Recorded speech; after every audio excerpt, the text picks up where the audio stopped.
only the kids, adults also, where you have these bombed out cities and these bombed out people. It's like worse than that. I don't think they could make a movie as bad. And then the governor will get up and say, I don't know why they're coming here.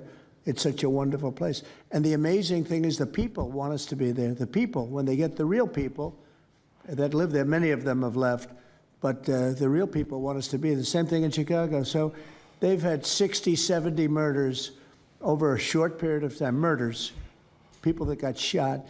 They've had hundreds of people shot, and then a guy like Pritzker, or this low IQ mayor, gets up. I mean, he got up, he's got a 5% approval rating, and the people are all against him. They want people to come. Beautiful black women are wearing a MAGA hat last night on television.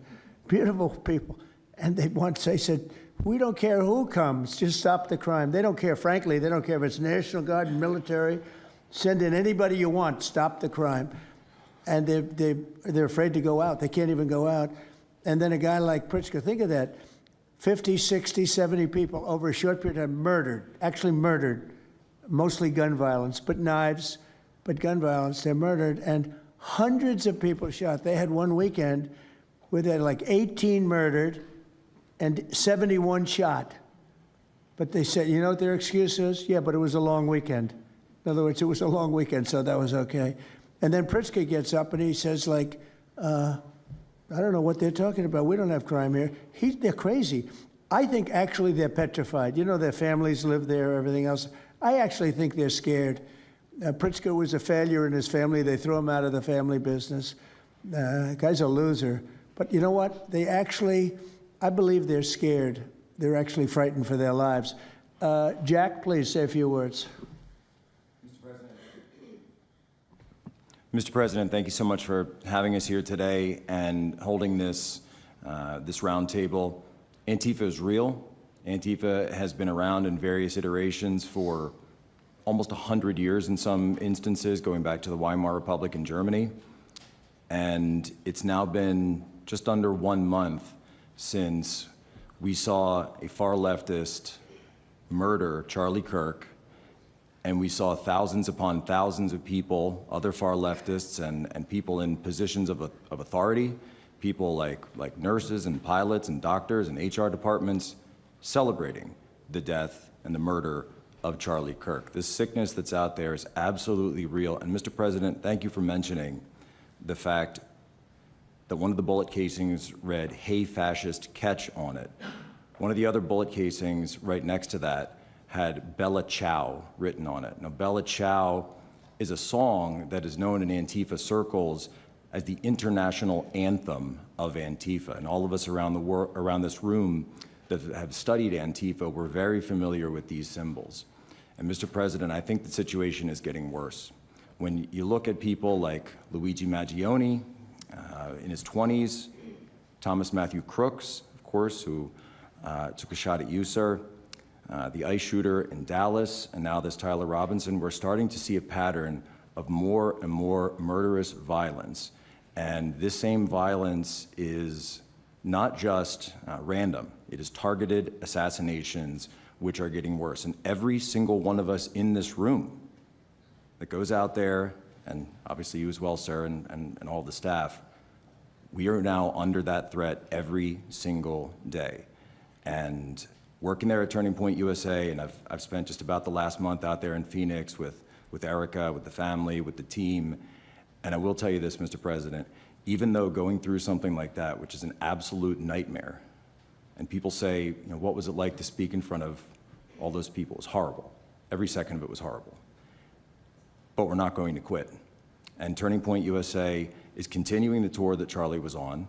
We had 6,000 people when we went back to Utah. We had 5,000 people last night in Montana, if you can believe that. We are continuing to organize on campus. We are getting more and more people coming out in the face of this threat, knowing what happened to Charlie. But Mr. President, we need to do something about this, because I fear that the next one who could be killed could be sitting at this table right now. And we're not going to stop, but they need to stop, and they will not stop until they are stopped. Thank you. Thank you, Jack. I appreciate it very much. One thing I have to say is that Washington, D.C. was almost as bad. I don't know what could be worse than Portland. You don't even have stores anymore. They don't even put glass up. They put plywood on their windows, but most of the retailers have left. But Washington, D.C. was so bad, and Pam, I'd say it took 12 days to really make it pretty good and a month to make it great. And now people are going out to dinner. The restaurants are booming. They don't have enough seats. They're opening up new restaurants because many of them closed. And people are walking down the street totally safe. A reporter, I'm not sure if she's there. I can't see somebody reported it. She is. She was violently assaulted. And I don't know, she tends to be somewhat liberal, but she wasn't liberal on this one. I appreciated your honesty, but that won't happen again. It won't happen again. You're lucky you're alive, frankly, with what happened. I know exactly what took place. So Washington, D.C., our capital, we thought we'd start there appropriately, and it's safe, and people are so happy. They're so happy. And now it's a couple of months. I went to dinner there. I felt totally safe. I gave a press conference right in the middle of the street, which I don't think Secret Service was thrilled about. But, you know, I'll tell you what, I wouldn't have wanted to do it 6 months ago. It's incredible what happened. Now we're in Memphis. As you know, we're having a great impact in Memphis. It's been only a week, but it's, Cash, I hear it's been amazing what's happening there just very early. But you take a look at D.C. and you take a look at some of the other. We've had a big impact. What we haven't said, because Pritzker said, well, crime is going down in Chicago. Well, 5 months ago, Cash went to Chicago with a lot of FBI agents just to prepare it, so that we went in with, I guess you could call it a surge, call it whatever you want, but would be even more effective. And we're going to be doing that, and very, very strongly doing that, because Chicago is a very unsafe city. It's a great city. The head of the Union Pacific Railroad said, sir, please save Chicago. It's a great city. It can be saved. Other cities are gone. I mean, they're lost. They can get better, but they're just really, they've been so decimated. But I'm so proud of what they've done so quickly in D.C., and it's taking place quickly in Memphis, where we were asked to go by the mayor and by the governor. And it's really incredible what we can do and how fast we can do it. Let's go for two more. Would you like to go? And then Katie, you'll go. Okay, please. Yeah, thank you, Mr. President, for having us here. And not to sound like a broken record, but it needs to be said that Antifa is real. Yeah. It's real. It's a threat. I just saw them last weekend over in Portland while they're causing mayhem over there. And the reason why they're such a big problem is because we have Democrats and a lot of people in the mainstream media refusing to acknowledge that they even exist, right? So how can we as a country begin to address it if we have large swaths of, these people who are supposedly decision makers and people who are supposed to inform, they don't want to say that it exists. Because the common argument is like, well, they're not a real organization because there's no national leadership, they don't have a national headquarters, so how can law enforcement go after a group that doesn't exist like that? Well, law enforcement goes after criminal groups that organize to rob banks or do smash and grabs. They don't have a registered LLC, they don't have official membership cards, they don't have a business address, but law enforcement still goes after them because they're working as a group. These people don't just show up, randomly at the same time to do the same thing, dressed in a very similar fashion, espousing the same ideology. And they say, well, it's an ideology. It's like, well, yes, it's an ideology because there's people alive, present, that believe in it, and they're acting on it. And so I've been very well aware of what Antifa's been doing. I was very busy during the riots in 2020. That was probably my most exposure to them prior to this year. I've been at the ICE facility at Broadview. I'm originally from the Chicagoland area, unfortunately, but that's where I grew up around. Like I said, I was in Portland. I was covering the riots in Los Angeles as well. And probably one of the most disturbing parts about that is, in addition to Antifa being present, they were tagging the streets with CJNG, which is Cartel Jalisco Nueva Generación, which is a cartel. So you have these people who are working basically in concert with other terrorist groups to say that we're here, we're present, and we're gonna attack federal agents and people who are gonna expose what we do. And so, to be clear, political violence, sustained political violence that we're seeing in this country is not a both sides issue. I was, I was at Charlie Kirk's memorial in Glendale recently. Conservative gathering, totally peaceful. It was the most peaceful gathering that I've been at. Every other time that I've been covering violence in the streets, just this year, just this year, it's always been from left-wing people, radical left-wing people.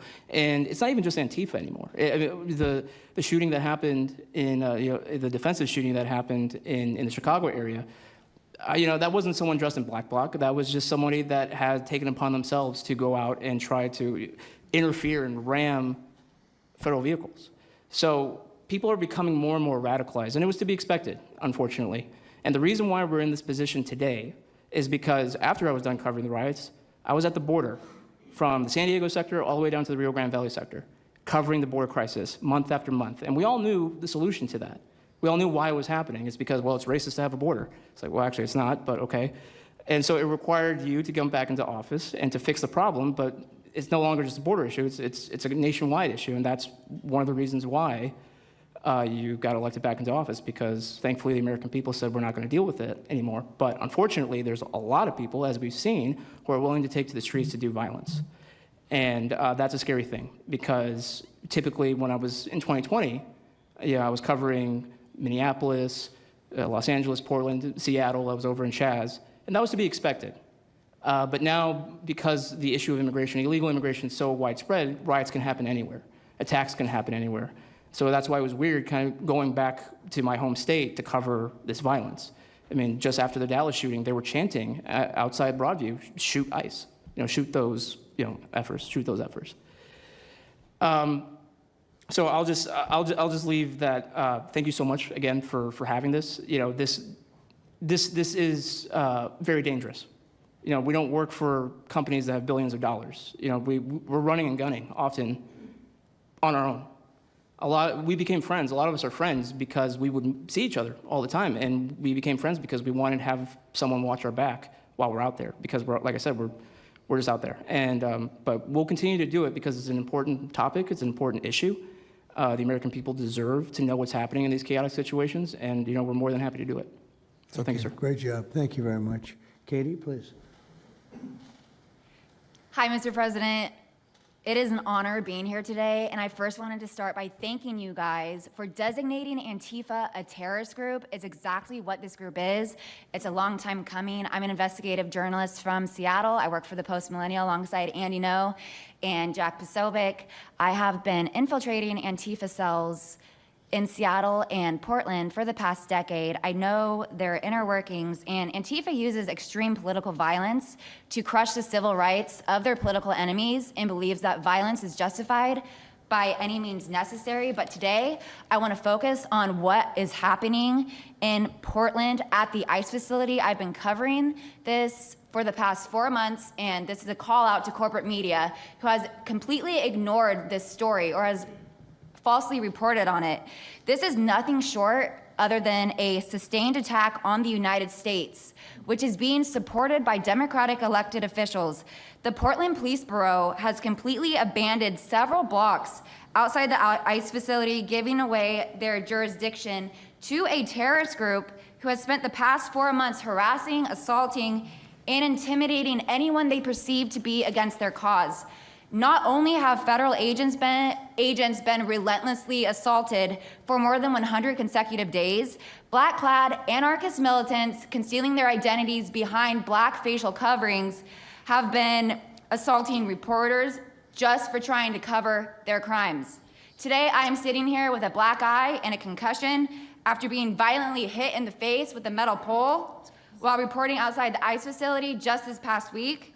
After the attack, I immediately went to three Portland police officers who refused to detain the suspect. I took the time to chase down the suspect in the streets, had her held for 35 minutes. I was waiting for Portland police to come, and they never came. Then that's what opened to my eyes to what this group is actually doing. I watched 20 Antifa militants help my assault suspect escape into an Antifa safe house that is 1 block away from the ICE facility.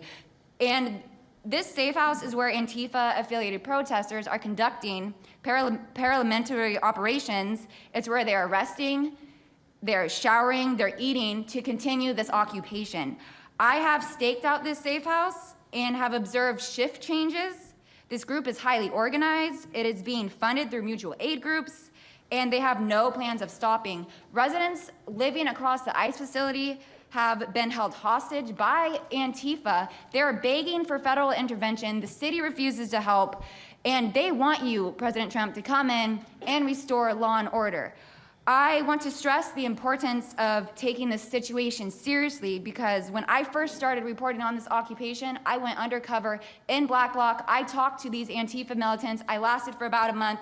They believe that ICE agents are the Nazi Gestapo who need to be killed. They told me that directly, and I think that if this situation is not taken as seriously as it is, it's just a matter of time before someone gets killed. And thank you for having me. Thank you, Katie. That's pretty incredible. The only question nobody can answer is why. Why are they doing this? They're like insurrectionists. They're terrible people. But you really wonder why. Why are they doing it? What are they gaining other than they're obviously paid? They're paid a lot of money. Go ahead, please. Mr. President, if I can answer that question, the reason why they're doing it is because the same media that's sitting in this room with us has declared all of us at this table Nazis and fascists, and they've been doing this for years. This is why Antifa feels emboldened to attack us. Now, almost every single person at this table has been threatened with a steel bat. We've been assaulted, we've been harassed, we've been threatened, and that is in huge part due to the media. So my message right now is for you guys, because 2 years ago, back in 2020, by the way, I was censored for my reporting on Antifa here in Washington, D.C. You were talking about how safe it is now, Mr. President. It wasn't so safe back then. Back in 2020, I watched as a father was being mobbed and surrounded by Antifa members as his terrified, crying children looked on and the police here did nothing. I watched as a woman had her hair violently ripped out of her skull simply for waving an American flag on the streets of Washington, D.C. And by the way, if you guys try to go and find any of this footage, you won't find any of it because Twitter deleted all of it because our president shared my reporting and they deleted my entire account immediately after. So now, if you want to know what happened in 2020, all you're going to see is the media headlines that said that it was fiery but mostly peaceful. Thanks for that one, CNN. The reality is that it was an extremely violent period of time, and for the last 10 years, Antifa has been wreaking havoc on law-abiding and innocent American citizens, and it needs to end. Now, I'm with Turning Point USA. It's an honor to be here, Mr. President. Thank you guys so much, everybody in the administration, for giving us a seat at the table, because the media has not only been demonizing us for so long, but immediately after the brutal assassination of our founder, Charlie Kirk, our Turning Point USA chapters have seen an uptick in violence across the nation as Antifa chapters that are embedded in our universities go and target them. It's been extremely difficult to report on the ground, and for a long time I was afraid to go to Portland because I knew that the only people who would have my back, like Julio said, were one of my friends on the ground because there is no police force there. I was terrified to go because I knew if I got shot or stabbed, and I have been assaulted, I've been mobbed and robbed in Austin, Texas by Antifa, that nobody would come to help me. So my plea to the entire administration, especially to the DOJ, is every single radical left-winger who is in front of the ICE facility in Chicago, in New York, in Portland, please make sure that you use the full force of the law to come after each and every single one of them, because it is us being soft on left-wing violence that has fomented all of the terror that we have seen in this country, and it is the left wing getting away time and time again with assaulting law-abiding American citizens that has led us to this place. So truly, to the Americans that I speak to on the ground, they feel completely abandoned by their state and local government. So please step in. You have Americans begging for the National Guard, and to the media over here, please report on the truth. Please do your jobs. I'm an American citizen. Everybody at this table simply views ourselves as American citizens who have an iPhone and the will to actually tell the truth. So please take your job seriously and tell the truth to the American people. And thank you for letting me be here on behalf of Charlie to continue his legacy of cleaning up the country. Thank you, Mr. President. Thank you very much. Appreciate it. Wow, you feel very strongly, I can see. I'm mad. I got beat up so many times, Mr. President. My friends have gotten beaten up, and I want to cry right now from happiness because we have been completely ignored for so long. For almost 10 years, we've been getting assaulted on the streets. I have watched children cry as their parents have been attacked on the streets. That should not be happening at our nation's capital. So please, again, the DOJ, please utilize the full force and go after each and every single one of these people. Fantastic. Thank you very much. Great job. Impassioned. That's important, because you should feel like that. Please, go ahead. Mr. President, thank you for having us here and bringing Thank you. together this panel of brave journalists, everybody on this side of the room. And no one can speak to the violence better than these people here. So I think we know that this is not just a story about violence and chaos, as you alluded to, Mr. President. This is a money story. And at the Government Accountability Institute, my colleague and I, Peter Schweitzer and our team, we followed the money, and we followed it to the top of what we call the protest industrial complex, Riot Inc. And we found a network of NGOs. It's not just the Soros network, the Open Society network, it's other funding networks, the Arabella funding network, the Tides funding network, Neville Roy Singham and his network, Foreign Cash. And it's also big left-wing funders. Some of them are not citizens of this country. Mr. Hans-Jörg Wyss of Switzerland. They're pouring money into this entire ecosystem. And so I want to share 3 money facts with you about what we call Riot Inc. Number one, like any corporation, Riot Inc. has many divisions. It doesn't just have the Antifa boots on the ground division. It has PR divisions. It has marketing divisions. It has a very well-funded legal division to get these boots on the ground back on the streets as quickly as possible. But it does have those investors that I mentioned. Number two, we have identified dozens of radical organizations, not just the decentralized Antifa organizations, but dozens of radical organizations that have received more than $100 million from the Riot Inc. investors. These would be the lawyer groups. These would be the groups that advocate for calling good, honest Americans fascists, et cetera.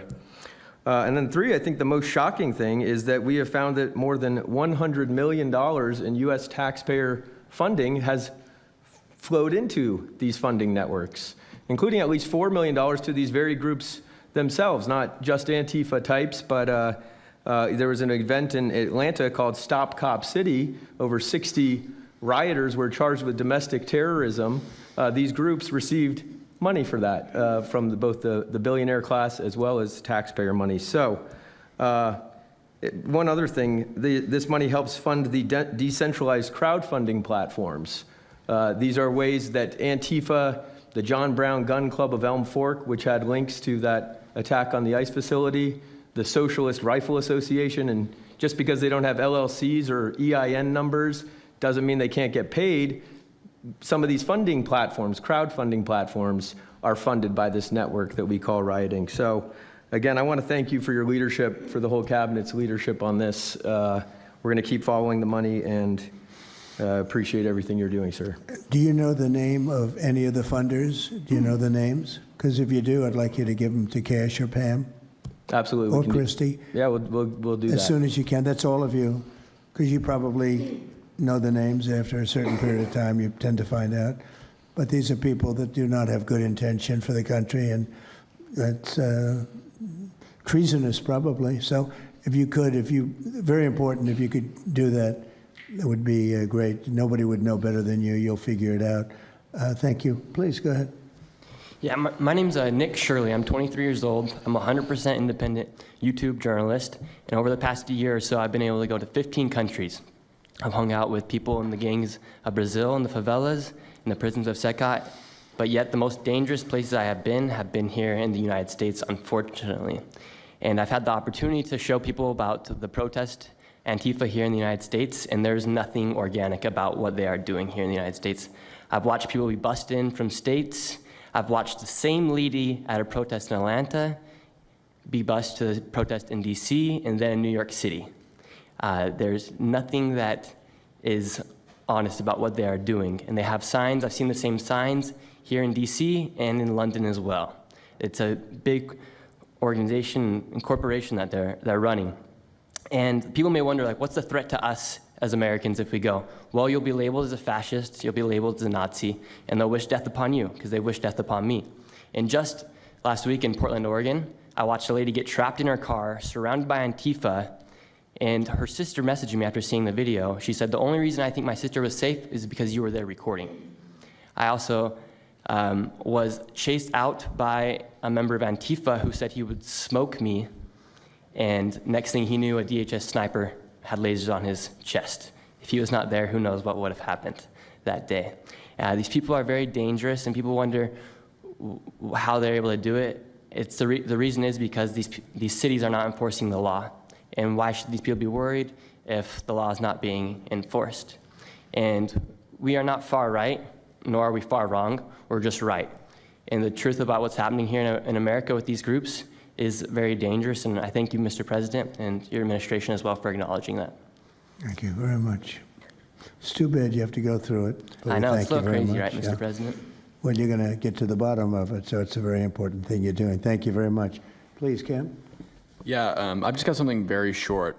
I'm attacked every time I do my job.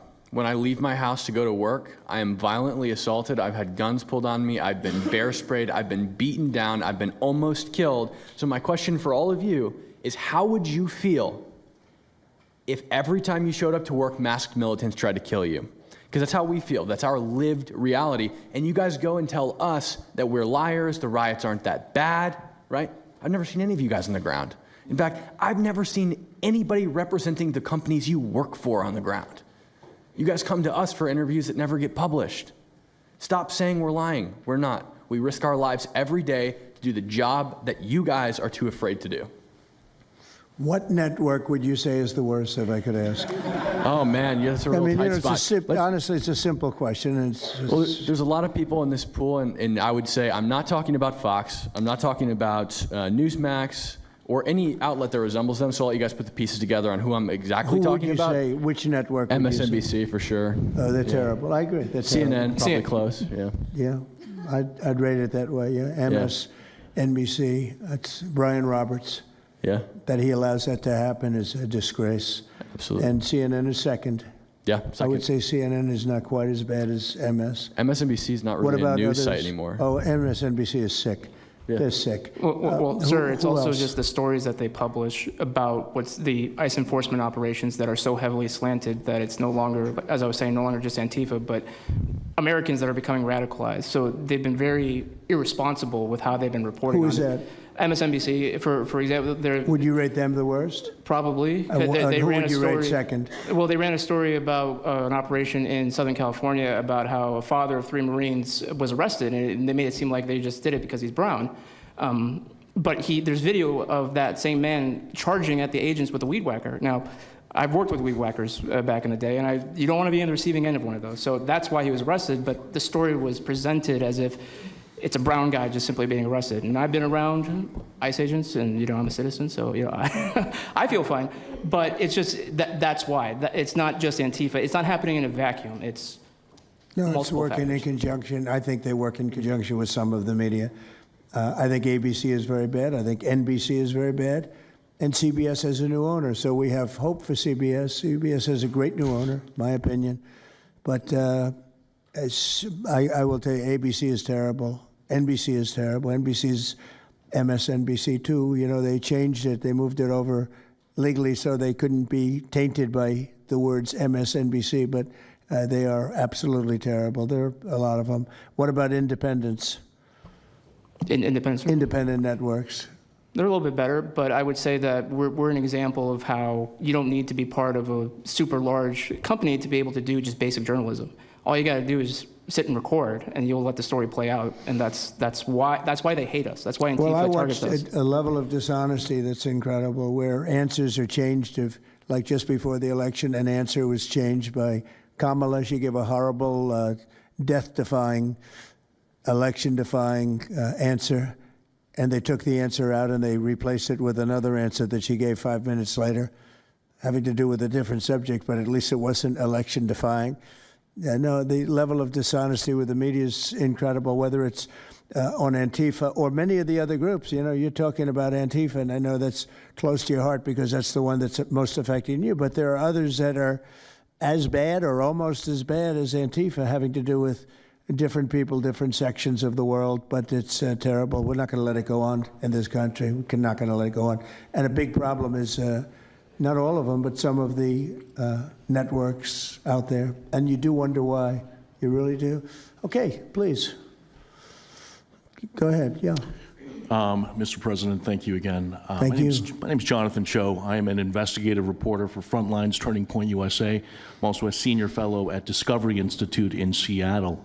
And I cover far-left extremism as well as the homeless drug crisis in America. And I find it oftentimes those worlds intersect. And hot off the presses, what I wanted to bring to your attention today is a report from a Capital Research Center here in DC in conjunction with Discovery Institute. They just put out this study right now. And what it shows is that Antifa is heavily embedded in the homeless and housing nonprofit sector. In many cases, the homeless industrial complex is running cover for Antifa. Antifa is benefiting from American tax dollars, and they're essentially being used as the muscle. Let me give you an example. There's a group called Stop the Sweeps in many US cities right now. They get in front of encampment sweeps. What they're doing quietly is they're bringing in Antifa militants to manufacture a crisis to make the police look bad. Another group right now that is behind Antifa and working with Antifa very closely, based on the research that we have right now that we're going to give to you and your team, are the Democratic Socialists of America, also known as DSA. Again, these far-left progressive groups tend to be aligning themselves with Antifa. So finally, in closing, what I wanted to thank you again, Mr. President, is that a few months ago, earlier this year, you put out an executive order on homelessness and the drug addiction crisis in America, and that's sent the entire homeless industrial complex on the run. You have absolutely moved the needle and changed the game. But what's also come out, again, is that there is a connection, a deeply embedded connection with the homeless housing nonprofit game in America, connected to Antifa and the far-left activists. And finally, I just wanted to say that all of our resources at Turning Point USA and Discovery Institute are at your disposal, and we will continue, again, to carry on the legacy of Charlie Kirk. He would have wanted us to pursue and chase the story. Well, he was a good friend of mine, as you know, and he helped us get elected. Us, it really is us. It's even some of them, but not too many of them, not enough of them. And did you notice when we mentioned CNN and MSDNC, the cameras went off. Two of the cameras immediately went off, but they're not going to cover it anyway. The problem we have is that this is a very important meeting, but you'll see very little press about it. These are major statements being made by major people, including the people right here, and you're not going to see too much about it. They don't like to cover this kind of thing. So it's very dishonest what's going on there. I think the press is a big factor. Please, go ahead. Thank you, James. Mr. President, thank you so much for having us all here to bring attention to this matter. You did mention MSDNC, CNN, a handful of those other outlets that have been lying about, various things, but especially what ICE, the brave men and women over at ICE have been doing. I was talking to Antifa members in Portland the other day, and a lot of these people genuinely believe, they buy these lies, and they genuinely believe that they're fighting against literal Nazis and not brave men and women that are putting their lives on the line to basically, enforce basic immigration law, right? That everyone seemed to agree with up until maybe a few years ago, a handful of years ago. So once again, thank you so much for having me. My name is James Klug. While my primary job is traveling around the country, having conversations with Americans about various political topics and issues, I have had a lot of run-ins with Antifa over the last 5 years. And I do think that Antifa is a primary reason why many conservatives are afraid to go out and protest and make their voices heard and maybe bring friends and family to a demonstration and exercise their First Amendment right, because they are literally deathly afraid. And I talk to these people all the time. They're afraid of militants showing up in black bloc and hurting them and their families.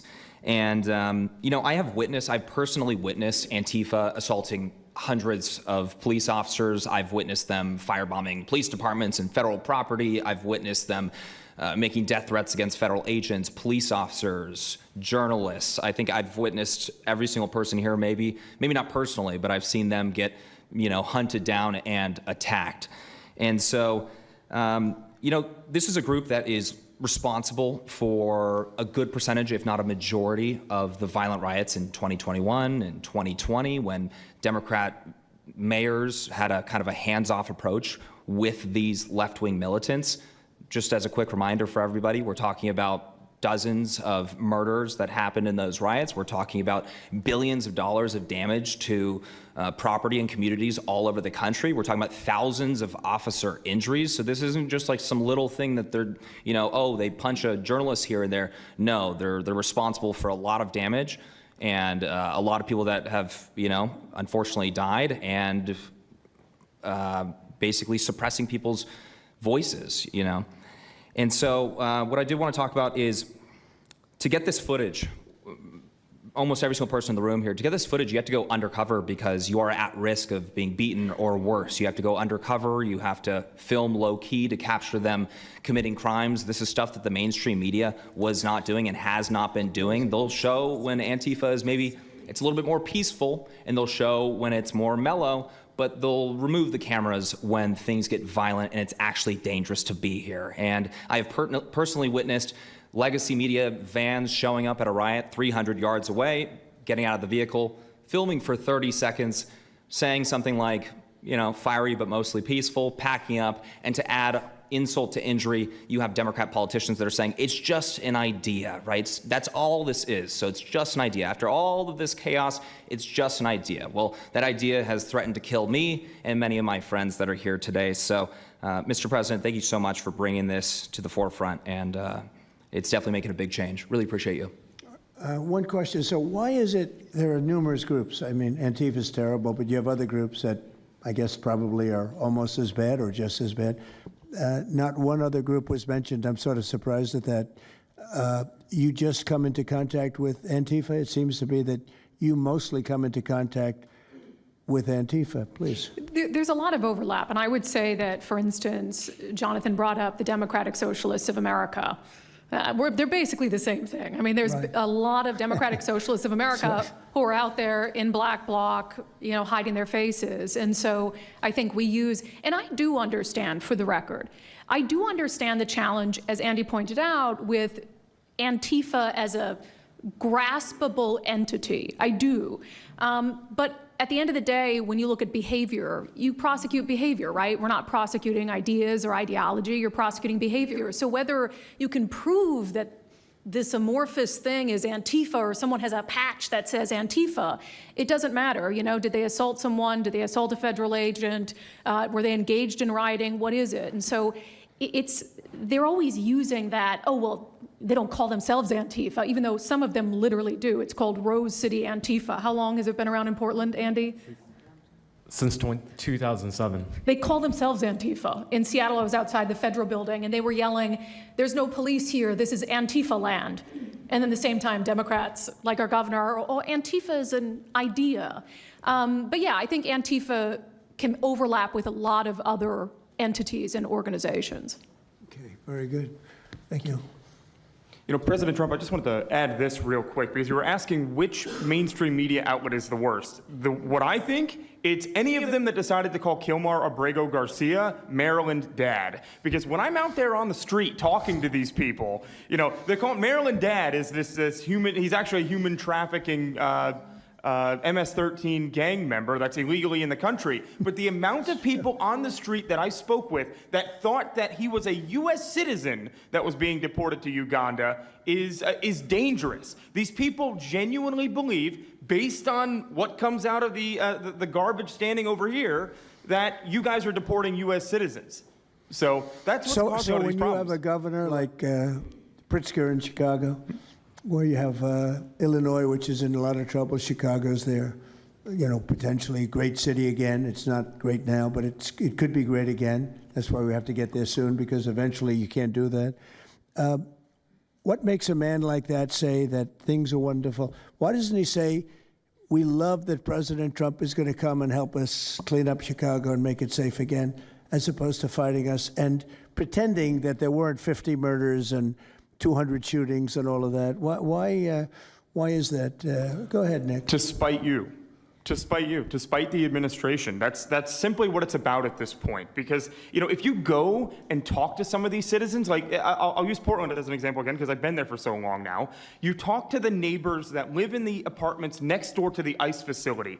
There are veterans with PTSD that live there, and they're here all night long, screaming, fireworks being lit off by these rioters, children crying, because they, can't sleep at night and they're scared of all the noise outside, and they can't leave. They can't. They got a lease. You can't just leave. These people aren't wealthy individuals, and that's one of the major problems here. And these people are afraid to come out and speak out, and they're getting no help from their government at all. They've been begging for the noise ordinance to be enforced outside of their apartment complex for months now, and the city of Portland has ignored them every single time.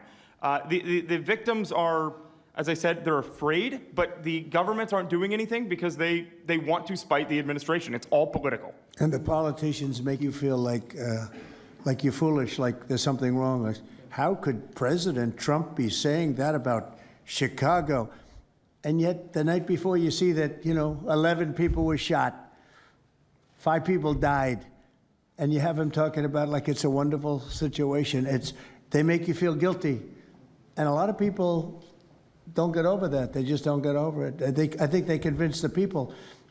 Do wealthy people leave too or not? Places like Portland, are the wealthy people leaving? People that can leave, are they leaving? I think that they're moving to the areas that have been gentrified. I mean, the Oregon governor, when she was saying, we don't need Trump here, she's walking around. It's a very tight shot, if you notice that. And she said, Portland's just fine. Look at me. And they'll focus on the couple areas of Portland that are very nice. Well, she was saying that, and there were explosions in the background. Yeah. I mean, there was a reason they cropped it in. Explosions in the background. Sir, Anybody have anything else to say over here?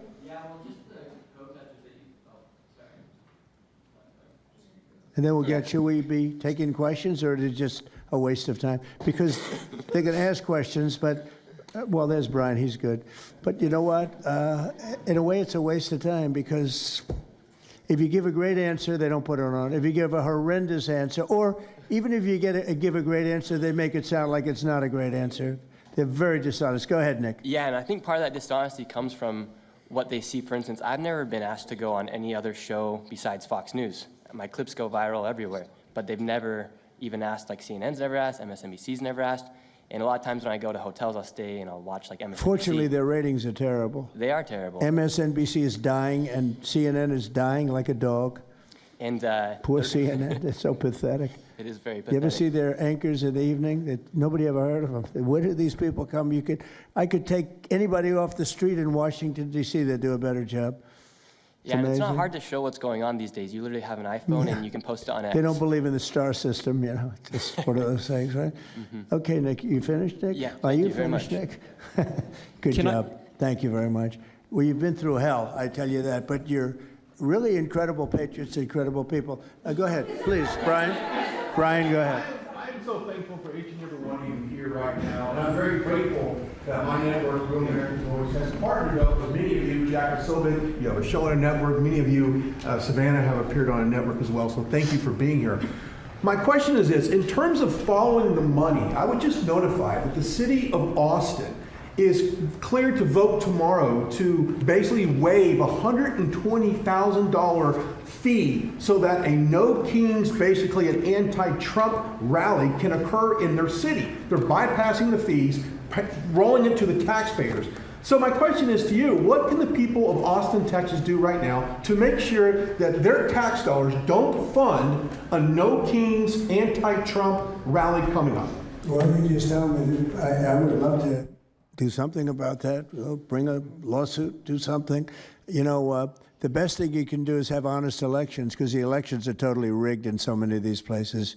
You take a look. The people, they're all loving you. They can't breathe. They love so much, every one of them. You don't see one negative. Then all of a sudden you lose the election by 20 points. The elections are so rigged, and we proved that in 2020 more than any other time. But even the last election, there were areas that I won by much more. We won in a landslide, but I actually won in more of a landslide than we thought. I said, you got to get out, make it too big to rig. And fortunately, the people made it too big to rig. They tried. But the biggest thing you can do is have honest elections. If you don't have, and you need great media.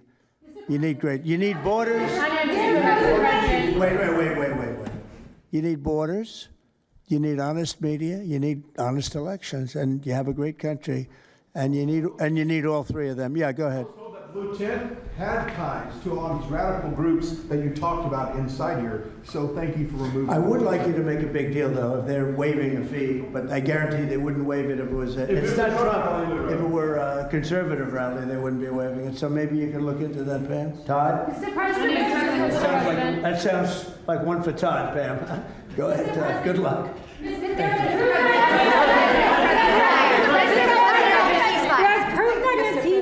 Actually, Who are you? I am with What network? I'm with Al Arabiya. It's an Arabic network based in Riyadh in Saudi Arabia. But I am the foreign ruler today. Mr. President, you said that you might go to the Middle East on Sunday. Do you mean Egypt and Israel? And would you consider going to Gaza to see what things are on the ground? I would. I might do that. I may do that. We haven't decided exactly. I'll be going to Egypt most likely. That's where everybody is gathered right now, and we appreciate that very much. But I'll be making the rounds, as the expression goes. I probably will. Mr. President. Go ahead. Just to clarify, you said you might go to Gaza. You're saying that's the first topic. I'm representing the TV pool, but I'm with NBC, so. That's too bad. Okay. Well, just to clarify, you said you might go to Gaza, and then the second question I had earlier today, you said the mayor of Chicago and the governor of Illinois should be jailed. Have you asked the Justice Department to look at possible charges? No, I've seen the law, and when you have a group of people where the police call off the safety for ICE officials, I've understood that, and I've read it today in numerous journals, that's illegal. What they did is I guess it was ICE, Christie, right? They were under threat, and the police were helping beautifully, and it was fine. And then all of a sudden, a woman was on the line saying, "Everybody, move back, get out." And they were given an order by the second person in the police department, and the governor knew about it, the mayor knew about it. I understand that's a criminal offense. Do you want to comment on that, Christie? Yes, sir, we're seeing that kind of pattern happen with local law enforcement and state law enforcement, not just in Illinois, but also out in Oregon, too. In fact, in Portland, I was there yesterday, but some of the ICE officers were telling me that as they drove by the rioters that were saying, "Kill ICE agents, Molotov cocktails, melt ICE," that the Portland police were cheering them on and had their fists in the air cheering on the rioters that were threatening their lives. So in Chicago, we had a 10-car caravan trail our ICE officials and pin them down. And those ICE officials, to get out of their vehicles, a woman tried to ram them and run them over, and shots were fired to get them to safety. So it's happening on a regular basis, and any elected official that allows this to happen and gives cover to those kind of individuals who are perpetuating murder should absolutely be prosecuted, in my opinion. Mr. President. Daniel. Thank you, Mr. President. And by the way, we have Marco Rubio. Marco, come on up here, please. He's going to bring a little stability to this group. Come on up. Does everybody know Marco Rubio? Is there anybody that doesn't? Some of the reporters don't. That's why they shouldn't be reporters. Which job is he here for today, Come sir? on up here, Marco. Anything we should know about the Middle East? That's what we're hoping to talk to you about here, Mr. President. He's doing a good job. He was born for this job, I can tell you. Daniel, please. Mr. President, thank you very much. I have two questions for you, if that's okay. Seamus talked a little bit about the money aspect of this. Do you believe if you go after where the money is coming from with Antifa, in regards to Antifa, do you believe that would be similar to cutting the head off the snake, so to speak? And it would help. I don't know that it would be totally complete, but it would certainly, you'd knock out 75%, 80%, 85%. These people, a lot of them don't believe it. You know, when I watch them, I say, I can almost tell a pro by, they're like professionals. That's all they do. And they get paid by somebody. I think it would knock out a lot of it. Yeah, not all of it maybe, but a lot of it. And then a follow-up to that is, a lot of the people who we've listened to over the last hour, they've emphasized that Antifa, it's not necessarily this big organized thing. It's a bit ambiguous. It's deorganized. I think that's one of the words that Andy used. What is the challenges of going after a group that makes it intentionally difficult to go after and find? That could be for you, the Attorney General, anyone up there. Well, they're smart people, and they deceive. A lot of them are crooked people. A lot of them have been staying out of trouble their whole lives, and they've been bad from the day they were born, frankly. But these are sick people. Pam, go ahead, please. Well, they're smart, but they're not smart enough. Oh, my microphone's broken. They're smart, but they're not smart enough. They have been covered by these liberal cities for so many years. And that's why we're all working with Treasury, with all these different departments, to find the criminal conspiracy. Okay. I'm just giving. Yeah, I was just given a note by the Secretary of State saying that we're very close to a deal in the Middle East, and they're going to need me pretty quickly. So I will take a couple of more questions. Please. Thank you, sir. I also have two questions for you, if I may. Have you given any more thought to possibly suspending habeas corpus to not only deal with these insurrectionists across the nation, but also to continue rapidly deporting illegal aliens? Yeah, it's suspending who? Habeas corpus, sir. Oh, I don't know. I'd rather leave that to Christie. What do you think? No, sir, I haven't been a part of any discussions on that. All right, go ahead. In the ceasefire This is CNN speaking, by the way. So, are you this is participating? one of the worst reporters that you'll ever see. I don't even want to take a question. It's a waste of time. Go ahead. How will you decide which workers get back pay and which workers do not? Well, we're going to see. Most of them are going to get back pay, and we're going to try and make sure of that. But some of them are being hurt very badly by the Democrats, and they therefore won't qualify. Go ahead, please. What will the administration do to foreign Antifa organizers and funders who are located overseas? Go ahead, in the yellow, please. So the Nobel Peace Prize will be announced on Friday. You've been nominated by many world leaders. By many, many countries, that's by many right. countries, as well as the hostage families. Do you think you will win? I have no idea. I mean, look, I did settle. Marco would tell you we settled 7 wars. We're close to settling an 8th. And I think we'll end up settling the Russia situation, which is horrible. 7,000 people died last week, by the way, in Russia, between Russia and Ukraine. I think we'll settle that. So I don't think anybody in history has settled that many, but perhaps they'll find a reason not to give it to me, you know? Perhaps they will.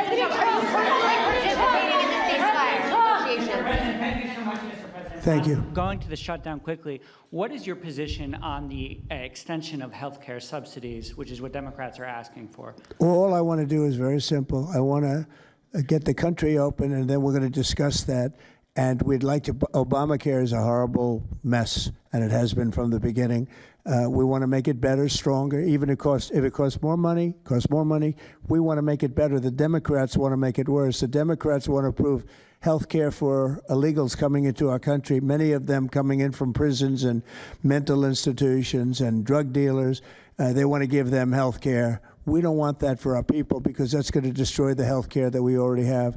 We'd like to make Obamacare better for people, less expensive and better health care. Yes, ma'am. Mr. President. I'm wondering if you've been briefed on the organization and funding of Antifa, and if so, what have you learned? I have been, and they have pretty good knowledge, but they're going to have a very good knowledge. And I really ask these very brave patriots that we're surrounded with today to let us know, because I think you probably have some pretty good ideas. And even if you're not sure, let us know and we'll figure it out, okay? If you could do that.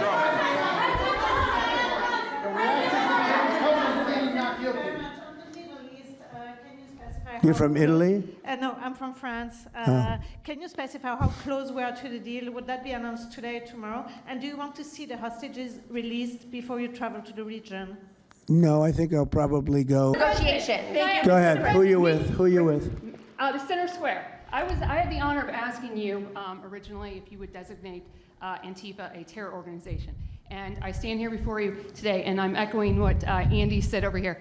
Are you going to work with your administration, as the Secretary of State's here, are you going to work with your administration to designate it a foreign terror organization?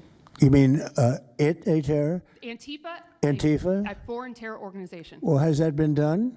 Pretty close, right? Would you like to see it done? Yes, Mr. President. You think it would help? They have foreign I'd be links glad all to across do it. I Western think it's Europe. the kind of thing I'd like to do. If you'd like, does Middle everybody East. agree? If you agree, I agree. Let's get it done, okay? Let's get it done. Marco, we'll take care of it. Mr. President. That's international, you mean? Yes. International. Mr. President. Sounds good to me. Foreign terror organization. Steve, are you okay with it?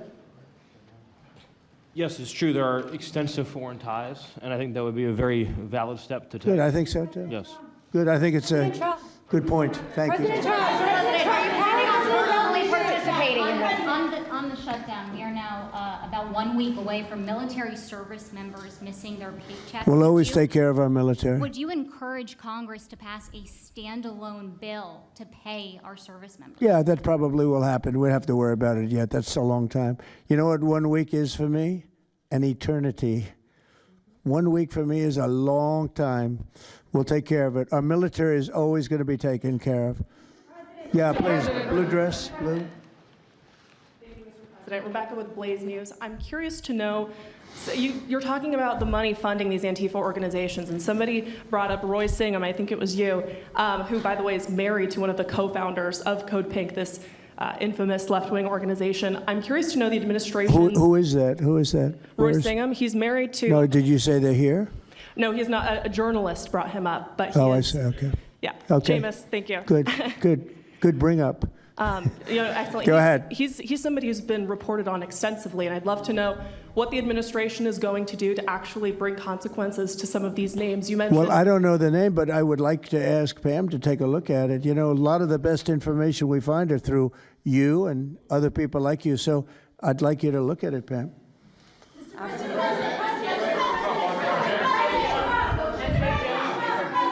In the back, please. Proof that Antifa did infiltrate on January 6th, dressed up like Trump supporters and incited violence. Is that something that you would want the new J6 committee at Congress to look into? Well, I've heard that. They dress up like, they're fresh out of MAGA, but they have nothing to do with MAGA. And they make trouble and they try and blame it. And yeah, we know some of that, and we will be acting on some of that. We've seen it. So I think you could stay a little longer, but the problem is, although you have some very honest journalists in here, you also have some largely dishonest journalists like MSDNC and CNN. I think they're very dishonest, unbelievably, like a waste of time even talking to them. But I have to go now to try and solve some problems in the Middle East, although I'm very well represented by our Secretary of State. He could probably do an even better job than me. But who knows? We don't want to take any chances. So we're going to go and do that. If you'd like, Pam, would you like to stay for another 5 minutes, 10 minutes while we have all these great people?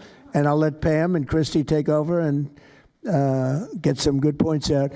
I just want to thank the people around the table in particular. You've been amazing. You've been brave. You're real patriots. You're real patriots. And at some point, we're going to have to look into, at least in certain cases, rewarding you with some very important medals and honors, okay, as we have done and will be doing with Charlie Kirk. Charlie is getting the Presidential Medal of Freedom, which is our highest award outside of the Congressional Medal of Honor. And I think they're sort of even. One's civilian and one's military. But unfortunately, the civilian sometimes is military also because of what we have to go through on the streets of this country. I can only tell you this. We have a great nation. We have a nation that's right now the hottest in the entire world. We're the hottest nation in the world, despite all of the things we've been saying today. But that's going to make your job easier because nobody's doing better than we are financially. We've never done better. We've had, I think, 58 stock market increases since I've been top, meaning record increases. We have never seen anything like it, and we're going to keep it going. That makes it a little bit easier for what we're doing. I guess maybe it also makes some people crazy because they don't want to see us do well. But we're the hottest nation anywhere in the world, and we were a dead nation 1 year ago. I say it all the time. We were a dead nation. Now we're the hottest nation in the world, and that's said too by every leader. One of the reasons that we have every country already signed up or just about to sign, every country in the world on this whole mess we have going over with Hamas in the Middle East and all of the things you see is they respect our nation. A year ago, you wouldn't have been able to get it. You certainly couldn't have gotten it with Biden. He didn't know where the hell he was. But a year ago, you wouldn't have been able to have a situation like this. So I just want to thank the people around this table, and certainly the officials around the table, because they've been incredible. They've been brave. And I watched yesterday, Pam, and I watched a little bit. I thought it was so good. I rounded up, and I watched it late in the evening because I thought you were fantastic yesterday. You really, look, you had some wonderful senators, some great politicians asking you very fair questions, and you had some real slime balls. But I thought you were amazing, so thank you very much. Unfortunately, great negotiators on the other side also. But it's something I think that will happen, got a good chance of happening. I may go there sometime toward the end of the week, maybe on Sunday, actually, and we'll see. But there's a very good chance negotiations are going along very well. We're dealing with Hamas and many of the countries. As you know, we have all of the Muslim countries are included. All of the Arab countries are included. Very rich countries and some that are not so rich, but just about everybody's included. It's never happened before. Nothing like that's happened before. And our final negotiation, as you know, is with Hamas. And it seems to be going well. So we'll let you know. If that's the case, we'll be leaving probably on Sunday, maybe Saturday, maybe a little later than Saturday evening, but that seems to be our schedule. It should be clear to all Americans that we have a very serious left-wing terror threat in our country. Radicals associated with the domestic terror group Antifa that you've heard a lot about lately, and I've heard a lot about them for 10 years. And other far-left extremists have been carrying out a campaign of violence against ICE agents and other officials charged with enforcing federal law. In Chicago, anarchists have surveilled at least 4 local ICE facilities and posted diagrams of the buildings online, meaning nothing but bad, accompanied by photos of specific ICE agents that they're targeting, one in particular who's a top person and a great patriot. In July, approximately a dozen Antifa-aligned militants stormed the ICE facility in Texas and then lured officers out of the building before firing dozens of rounds at police. They were crazy, frankly, shooting one Texas officer in the neck.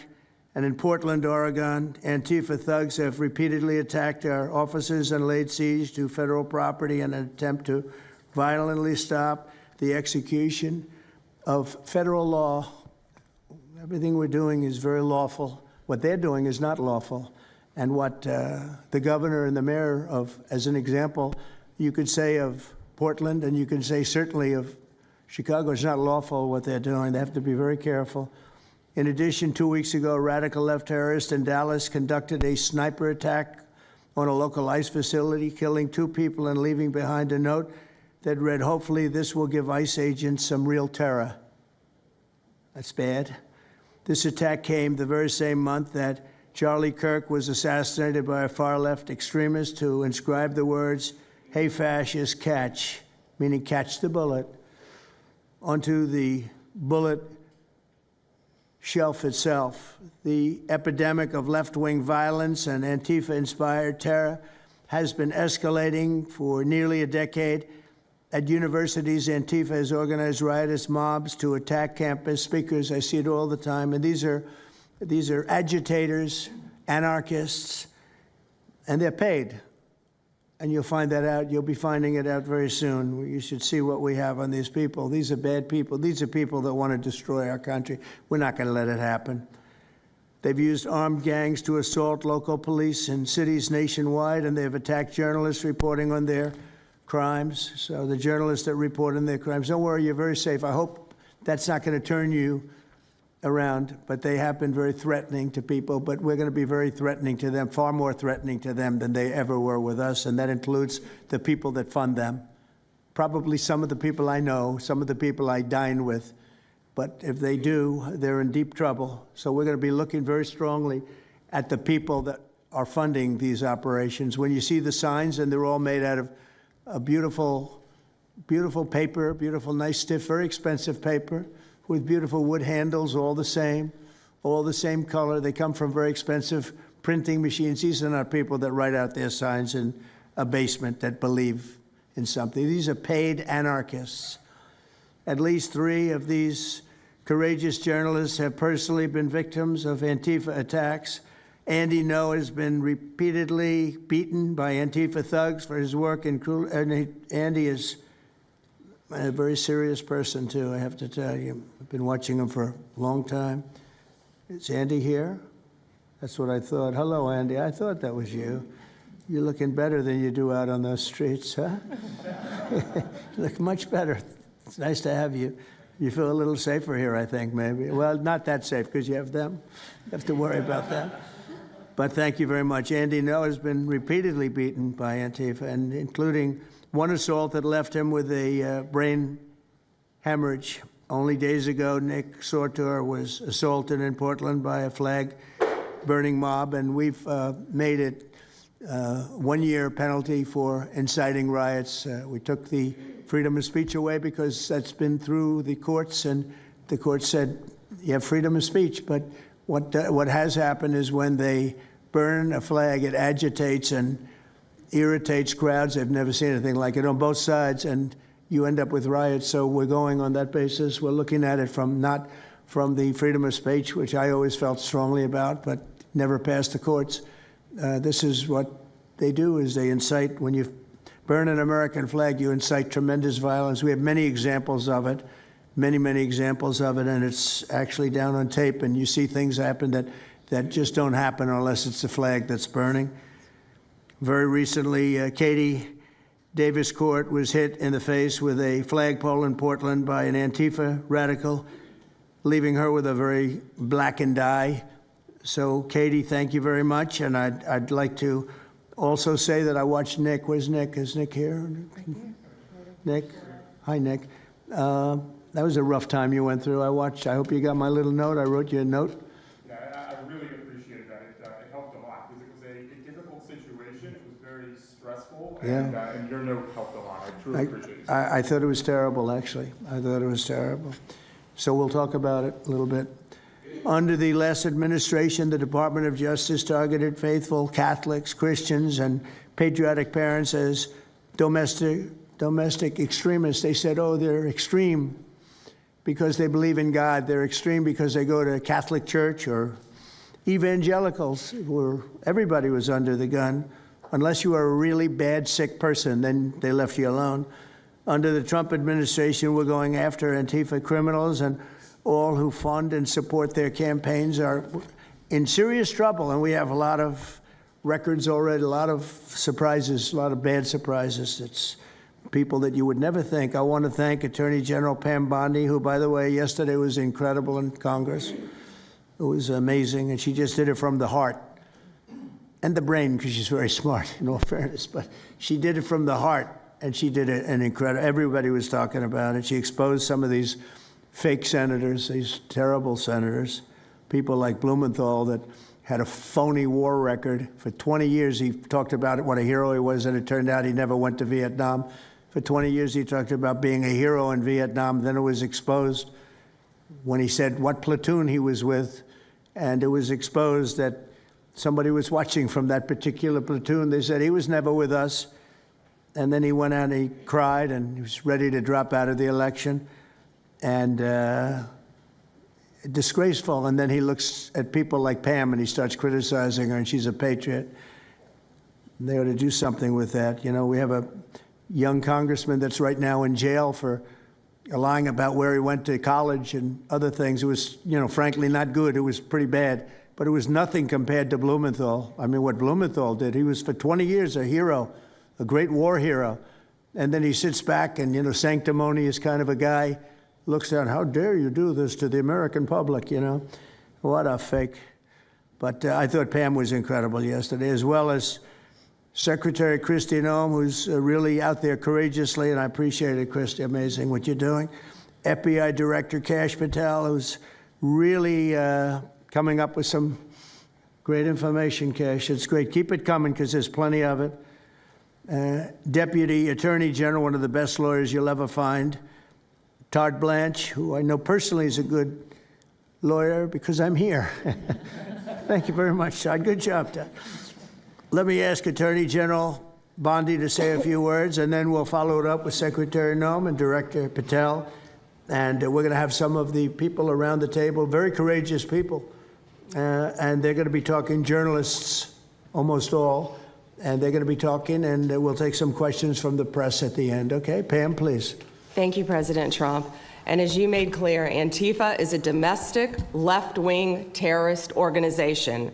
We've seen them on video for years because they attack police stations, they dox and assault our law enforcement officers. The Biden administration let them commit these crimes with total impunity for years. So did Democrat leaders like Pritzker and Mayor Brandon Johnson. Last week, independent journalist Nick Sorter was arrested just for protecting himself against Antifa.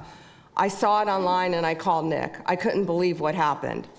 He did all this just trying to save our American flag from being burned. He was pushed down an assault percent, 1,000% increase in attacks against our ICE agents since January 20th. Secretary Noem is out there fighting for you firsthand to keep our federal officers safe, to keep our federal buildings safe, and we're not going to have it anymore, these thugs. We saw what's happening in Portland and Chicago, and you saw what happened in Dallas. No longer. This is not activism, it's anarchy. We can't and we will not let masked terrorists burn our buildings, attack our law enforcement, and intimidate our communities. Under your leadership, President Trump, we're deploying the full might of the federal law enforcement to crack down on Antifa and other domestic terrorist organizations led by Stephen Miller. And Stephen, thank you for everything you're doing. Last week, I issued a memo ordering our federal law enforcement agents, DEA, FBI, U.S. Marshals, and ATF to protect ICE officers from Antifa and other radical left-wing violence. Director Patel has been going non-stop. He and Deputy Attorney General Blanche were in Chicago yesterday. While Secretary Noem was in Portland, we are around this country fighting against this domestic terrorism. We had Apple and Google take down the ICE block apps. Hope they continue to comply with that. It's threatening the safety of our federal law enforcement officers. We're not going to stop at just arresting the violent criminals we can see in the streets. Fighting crime is more than just getting the bad guy off the streets. It's breaking down the organization brick by brick. Just like we did with cartels, we're going to take the same approach, President Trump, with Antifa. Destroy the entire organization from top to bottom. We're going to take them apart. Thanks to your bold leadership and the designation of Antifa as a terrorist organization, which is exactly what they are, Americans will no longer tolerate their unhinged violence. Thank you. Thank you very much, Pam. Christine. Well, thank you, Mr. President, and thank you for hosting today and focusing on Antifa and the terrorists that they are. Let's not make any mistake. These individuals do not just want to threaten our law enforcement officers, threaten our journalists, and the citizens of this country. They want to kill them. Their agenda is to destroy the American people and our way of life, and this president is standing in their way. He is stopping them from bringing their death and their destruction to the individual citizens in this country that just want to raise their kids and their grandkids in peace and in safety. I want to also thank everyone around this table for being so bold and so brave, for standing up and recognizing the threat that Antifa is to our way of life. By recognizing how advanced they are, how sophisticated their networks are, how they've infiltrated our entire country, and we're seeing them play out with their tactics from city to city, and how they have built out their funding mechanisms. And sir, I also want to thank our Treasury Secretary for his work in getting to the bottom of these funding mechanisms and individuals who are perpetuating this violence on our American cities. I was in Portland yesterday and had the chance to visit with the governor of Oregon and also the mayor. They're in town, and they are absolutely covering up the terrorism that is hitting their streets. While you talked about some of the stories of our ICE agents, our Border Patrol agents, how they have been attacked, how they have been shot at, injured, the damage that they've done, these leaders in these local cities, along with Pritzker and Johnson, ignore what's going on, or, sir, they're helping Antifa cover it up. We have arrested dozens of individuals that are Antifa members or affiliated with them, and I want to thank our Attorney General for prosecuting them and making sure they never see the light of day again. They have been so bold in making sure we're bringing those individuals to justice. One of the individuals we arrested recently in Portland was the girlfriend of one of the founders of Antifa, and that we are hoping that as we go after her, interview her, and prosecute her, we will get more and more information about the network and how we can root them out and eliminate them from the existence of American society. I want to thank the new journalists here today for telling their stories and for being able and willing to go to the streets and to cover what's happening here in America. Many times the legacy media has looked the other way, refused to tell the stories. The networks have not really focused on what this is and what damage it is doing to our country, and how this network of Antifa is just as sophisticated as MS-13, as TDA, as ISIS, as Hezbollah, as Hamas, as all of them. They are just as dangerous. They have an agenda to destroy us, just like the other terrorists we've dealt with for many, many years. And today is the day that we have a president that won't tolerate it and will stand up and fight for the American people. So thank you for being here, for being so bold, and for standing in the gap at such a time as this. It will matter, it will make a difference, and your life will be one of significance because of what you've done today. So with that, God bless you, and thank you, Mr. President. Thank you very much. Thank you. Cash, please. Thank you, Mr. President. Mr. President, the American people gave you a sweeping mandate in your victory in this election cycle, and they demanded safety and security for our citizens. And your administration, with your leadership, has provided us with the resources that we need, which is a whole-of-government approach to go after criminals absolutely everywhere, not just outside of this country, but within this country. And that takes a whole-of-government approach. The interagency seated up here with the Department of Homeland Security, our Attorney General, our Deputy Attorney General, and your White House staffers, and including Stephen Miller's leadership, has allowed us to go out there and map out these networks. What we are doing at the FBI is simple. It does not require rocket science. We are following the money. Money never lies. And that's what it's going to take to bring down this network of organized criminal thugs, gangbangers, and yes, domestic terrorists, because that's what they are. They are harming everyday citizens in every single one of our communities. And the folks you see here on the right and left, they're some of the bravest men and women we have today. They're reporting the stories live time because the mainstream media won't cover it.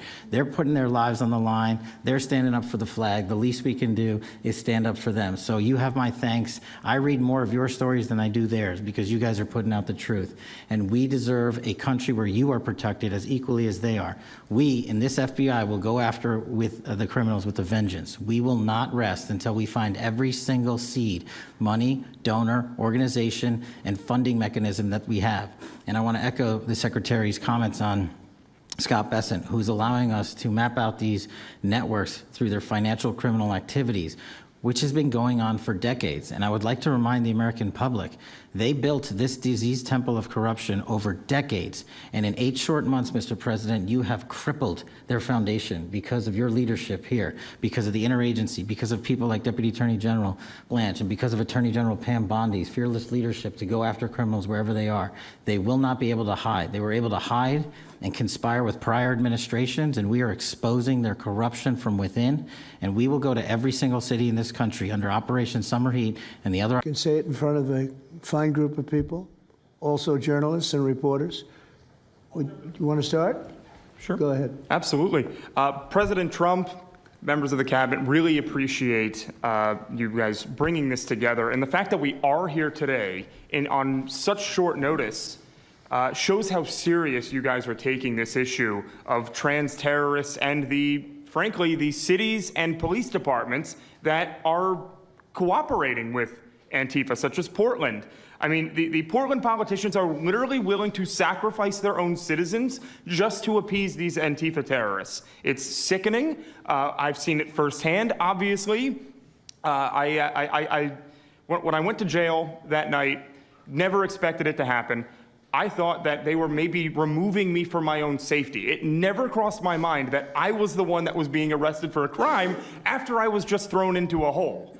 I heard from the Department of Homeland Security after I had gotten out of jail, and one of your, I won't say exactly who it was, but somebody very close to Secretary Noem over here said that they were legitimately worried for my safety in the Portland jail. But luckily the Portland jail was, I was the only one there, essentially, because they don't actually arrest people in Portland, besides conservative journalists, I guess.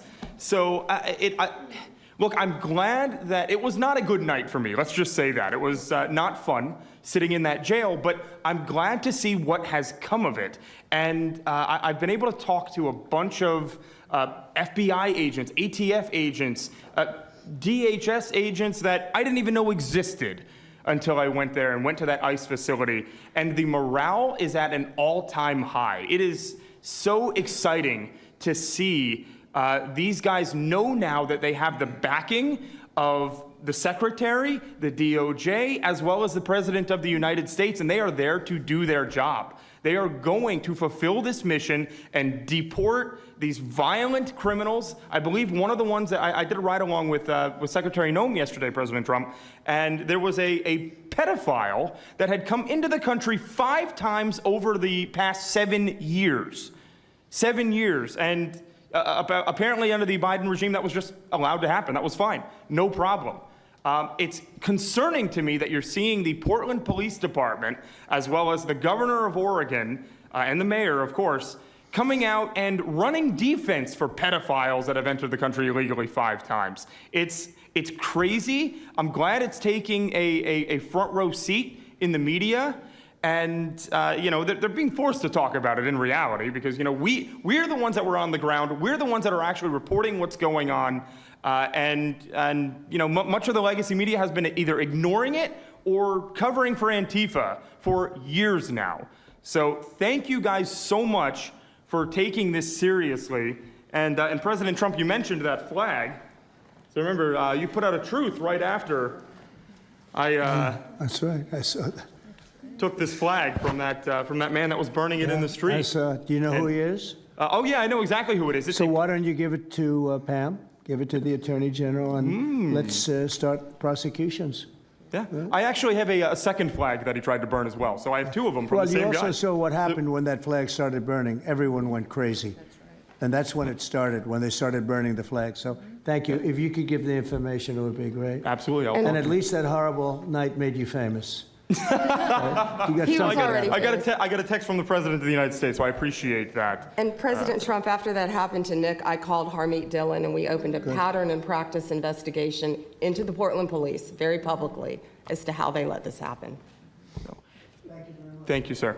Mr. President, Brandy Cruz, you're going to hear us be very fired up today, and you can tell, and it's because some of us have been covering Antifa for 15 years and have never had anyone in a position of authority even acknowledge their existence. And I'll also tell you that I think that had you not done, the single most powerful thing you've done to deal with this scourge has been acknowledging that Antifa is a real thing. I genuinely believe there would be people at these tables who would be dead today and would have been killed in Portland had you not called them a terror organization and said we're going to bring the full weight of the federal government to bear. I talked to Katie Daviscourt in Portland the other day. She'd been assaulted all summer. And she said the same thing. They didn't seem quick to violence as soon as you made that designation. So they're thinking in their heads, they're worried. There's been 24 or so arrested in Portland. They don't want to go to federal prison. There's this video of them, one of them who was in the face of an ICE agent, and then he's in custody shaking. Once you take the mask off, they're nothing. Right. And I was told by probably a dozen people not to tell you this. I'm going to tell it to you anyway, because it's relevant to what we're talking about.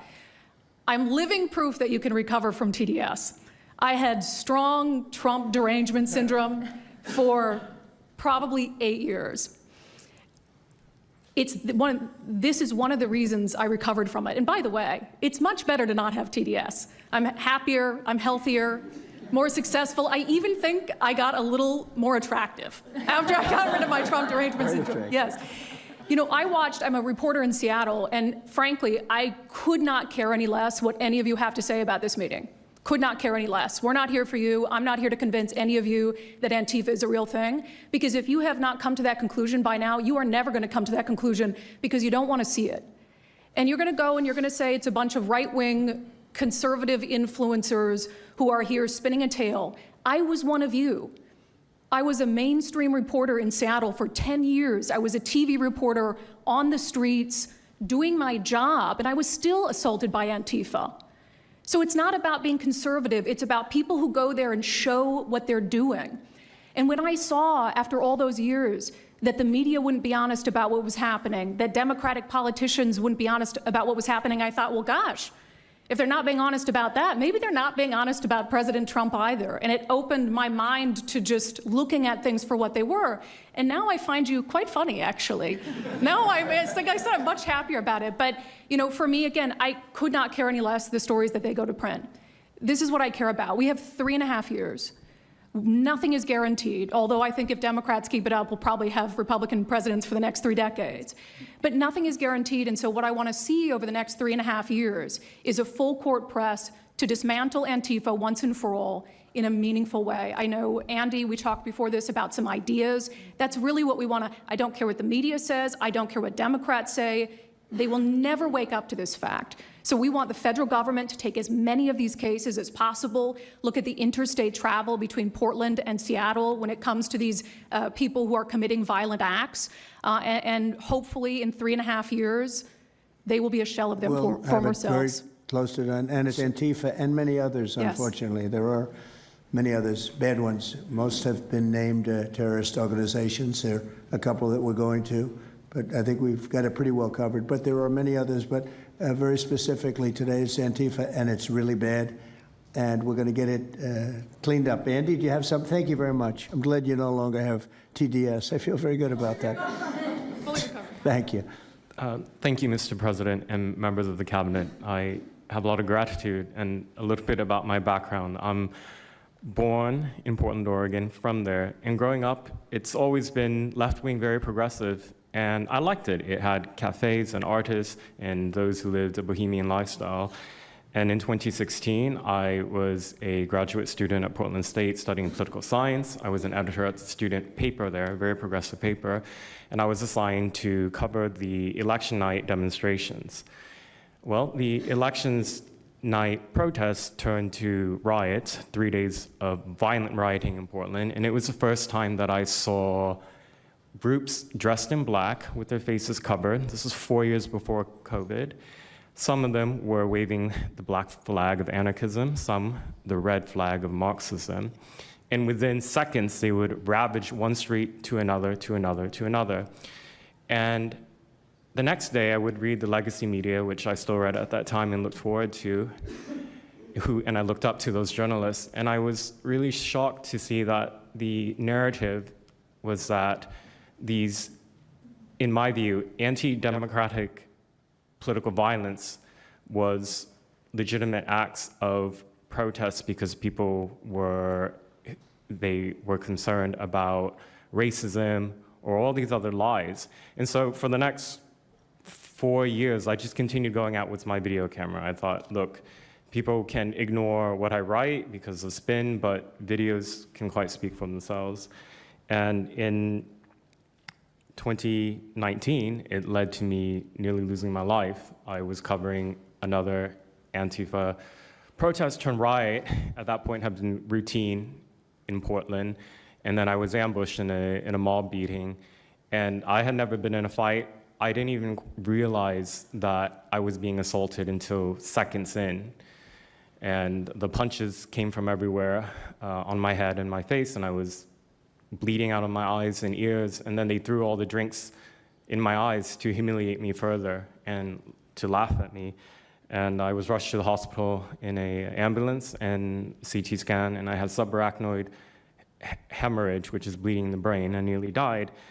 And after surviving that, the reporting that I saw in liberal media it seemed to suggest that I had deserved it, because they branded me far right, and some even went so far as to suggest that I maybe faked my injuries. A BuzzFeed reporter asked for my medical records, which I did provide, but this felt so, it's like because I didn't die in that attack, there was another round of people who wanted to finish me off. But I continued, and then 2020, Portland was really the epicenter of the longest political violence. Those months of riots, I was on the ground, undercover, and there was an assassination there. There was a supporter of Donald Trump named Aaron Danielson who was shot dead by a self-described Antifa member who then fled out of state and died in a shootout with US Marshals.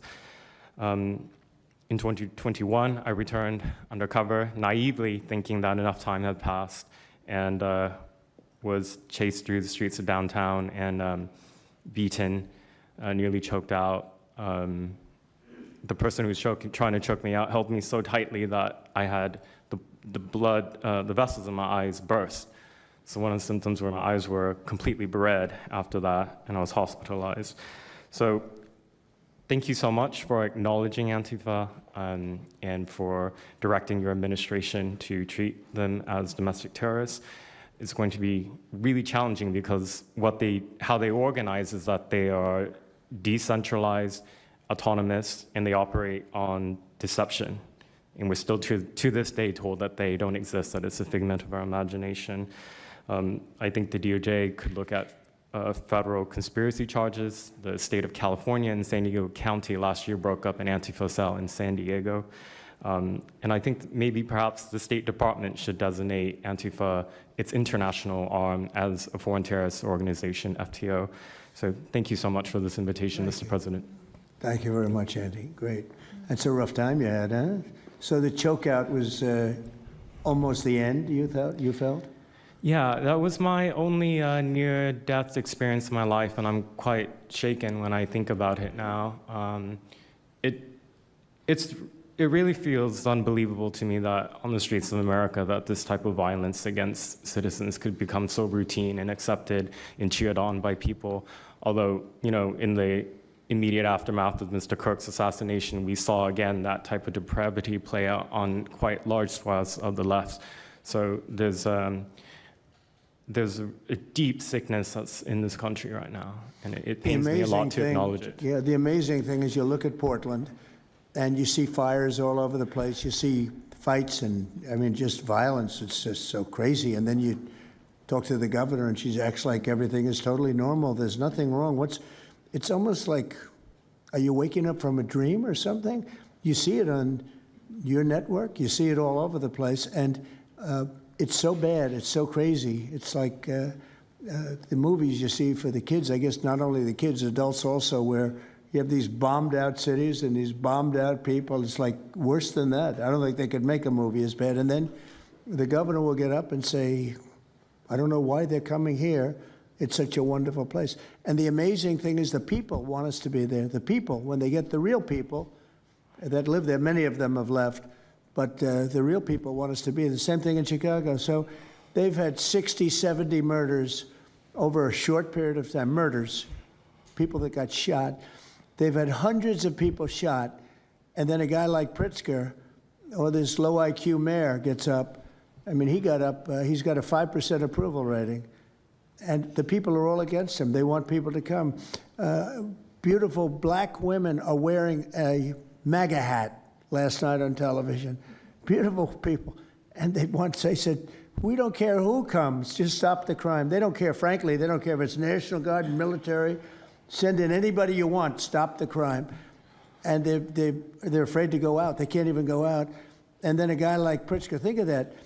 50, 60, 70 people over a short period of time murdered, actually murdered, mostly gun violence, but knives, but gun violence, they're murdered, and hundreds of people shot. They had one weekend where they had like 18 murdered and 71 shot.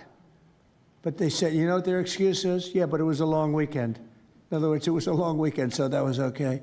And then Pritzker gets up and he says, like, I don't know what they're talking about. We don't have crime here. They're crazy. I think actually they're petrified. You know, their families live there, everything else. I actually think they're scared. Pritzker was a failure in his family. They threw him out of the family business. Guy's a loser. But you know what? They actually, I believe they're scared. They're actually frightened for their lives. Jack, please say a few words. Mr. President, thank you so much for having us here today and holding this roundtable. Antifa is real. Antifa has been around in various iterations for almost 100 years in some instances, going back to the Weimar Republic in Germany. And it's now been just under 1 month since we saw a far leftist murder Charlie Kirk, and we saw thousands upon thousands of people, other far leftists and people in positions of authority, people like nurses and pilots and doctors and HR departments, celebrating the death and the murder of Charlie Kirk. This sickness that's out there is absolutely real. And Mr. President, thank you for mentioning the fact that one of the bullet casings read, "Hey fascist, catch" on it. One of the other bullet casings right next to that had Bella Ciao written on it. Now, Bella Ciao is a song that is known in Antifa circles as the international anthem of Antifa. And all of us around this room that have studied Antifa, we're very familiar with these symbols. And Mr. President, I think the situation is getting worse. When you look at people like Luigi Maggioni, in his 20s, Thomas Matthew Crooks, of course, who took a shot at you, sir, the ICE shooter in Dallas, and now this Tyler Robinson, we're starting to see a pattern of more and more murderous violence.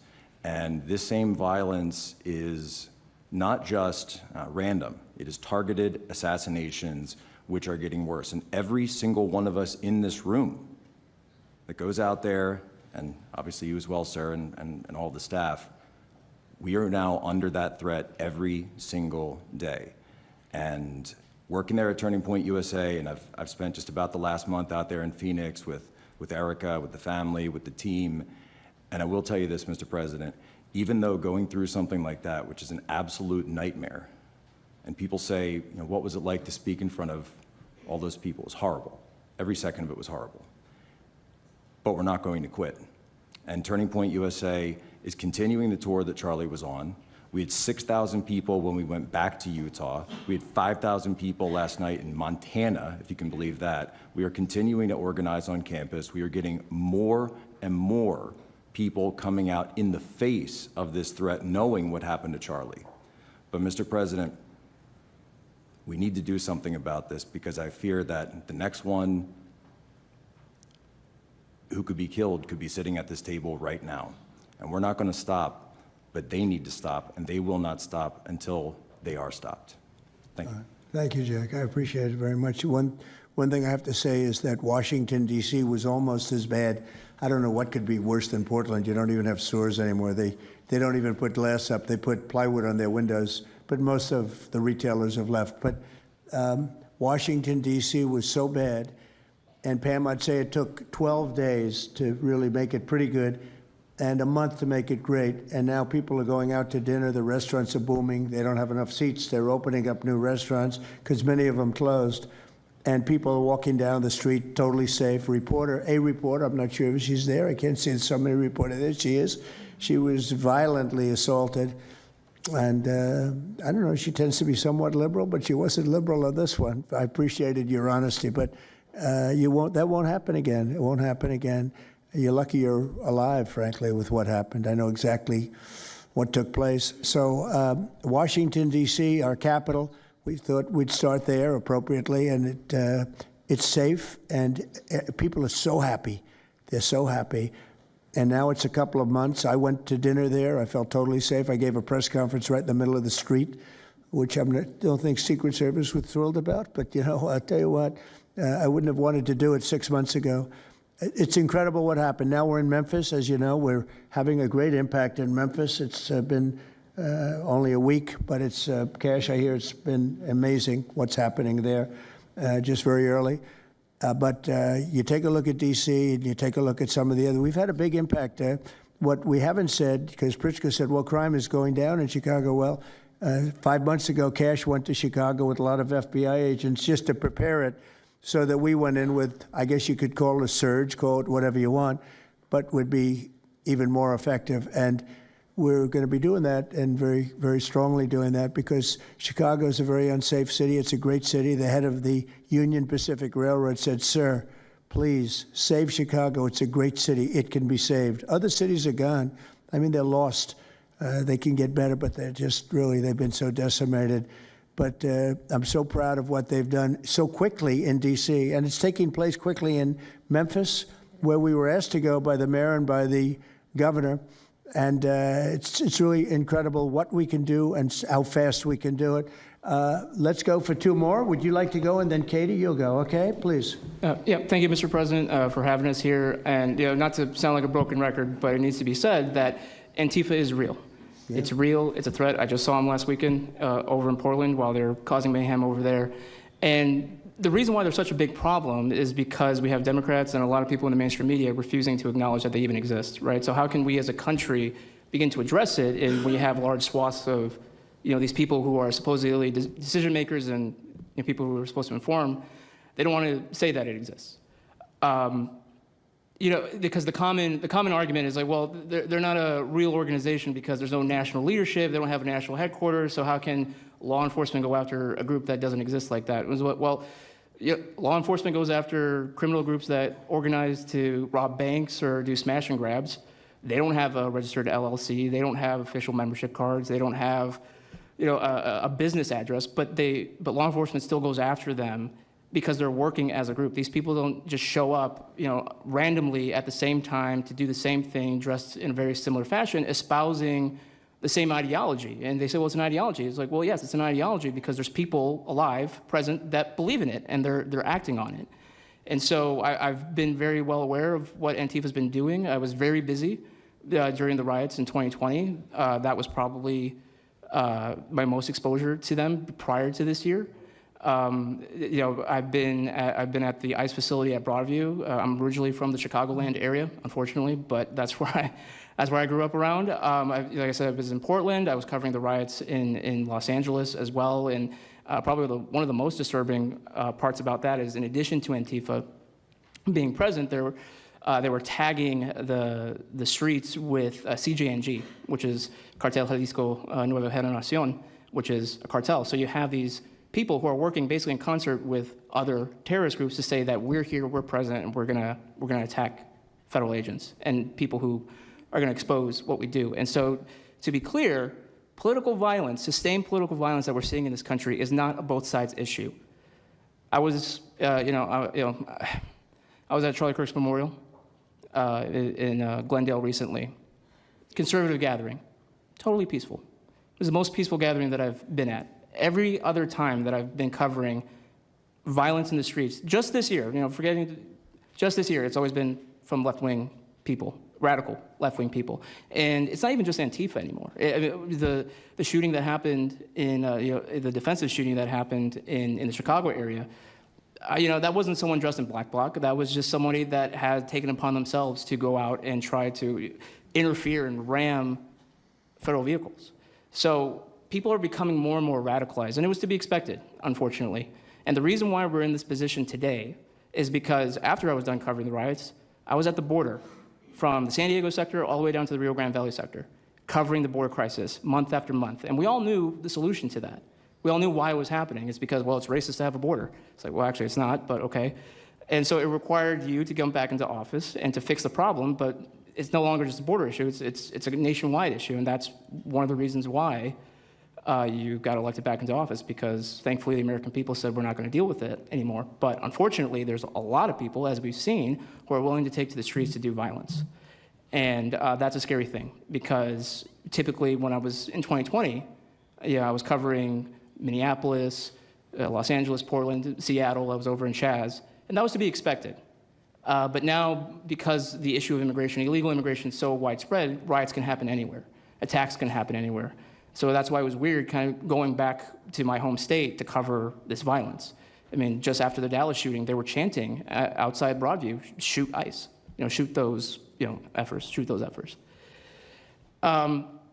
So I'll just leave that. Thank you so much again for having this. This is very dangerous. We don't work for companies that have billions of dollars. We're running and gunning often on our own. We became friends. A lot of us are friends because we would see each other all the time, and we became friends because we wanted to have someone watch our back while we're out there. Because like I said, we're just out there. And but we'll continue to do it because it's an important topic. It's an important issue. The American people deserve to know what's happening in these chaotic situations, and we're more than happy to do it. So thank you, sir. Great job. Thank you very much. Katie, please.